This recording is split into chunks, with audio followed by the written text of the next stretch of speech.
3일 만에 서울 함락 그리고 300만 명이 사라졌다. 6.25 전쟁의 진실.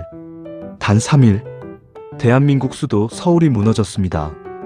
1950년 6월 25일 새벽 한국전쟁이 시작됩니다. 이 전쟁은 단순한 군사 충돌이 아니라 한반도를 지옥으로 바꿔버린 비극이었습니다. 북한군은 기습적으로 남침했고 준비되지 못한 국군은 빠르게 밀려납니다.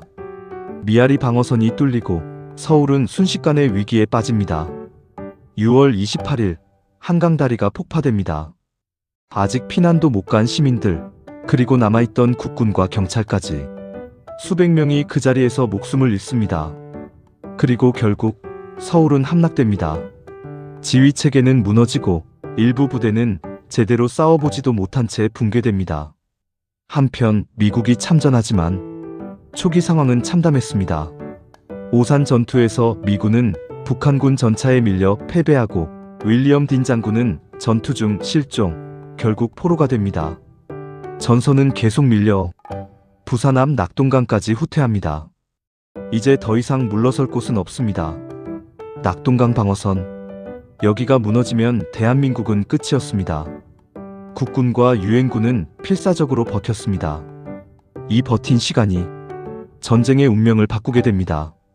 1950년 9월 더글러스 맥아더 사령관이 과감한 결단을 내립니다. 바로 인천 상륙작전. 모두가 불가능하다고 했던 작전. 하지만 결과는 성공. 서울은 다시 탈환되고 전쟁의 흐름이 완전히 뒤집힙니다. 유엔군은 북진을 시작해 압록강 근처까지 올라갑니다. 하지만 여기서 끝이 아니었습니다. 중국군, 즉 중공군이 참전합니다.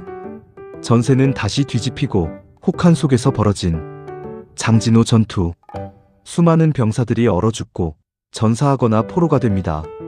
이어진 흥남 철수에서는 10만 명이 넘는 피난민이 군함을 타고 남쪽으로 탈출합니다. 서울은 다시 빼앗겼다가 다시 되찾기를 반복합니다. 전선은 결국 고착되고 전쟁은 소모전으로 바뀝니다. 3년 동안 이어진 전쟁. 그 끝에서 내려진 결론은 휴전이었습니다. 이승만 정부는 반공포로를 과감히 석방하는 결단을 내렸고 결국 1953년 한국전쟁 휴전협정이 체결됩니다. 하지만 한국은 서명하지 못했습니다. 그렇다면 이 전쟁으로 얼마나 많은 사람이 죽었을까요?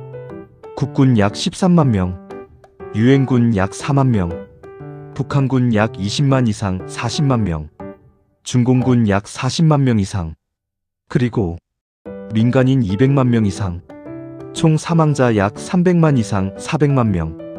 이 전쟁은 끝났지만 완전히 끝난 것은 아닙니다. 분단은 지금까지 이어지고 있고 그 상처도 여전히 남아 있습니다. 우리가 이 역사를 기억해야 하는 이유는 단 하나입니다. 다시는 이런 일이 반복되지 않도록 하기 위해서입니다.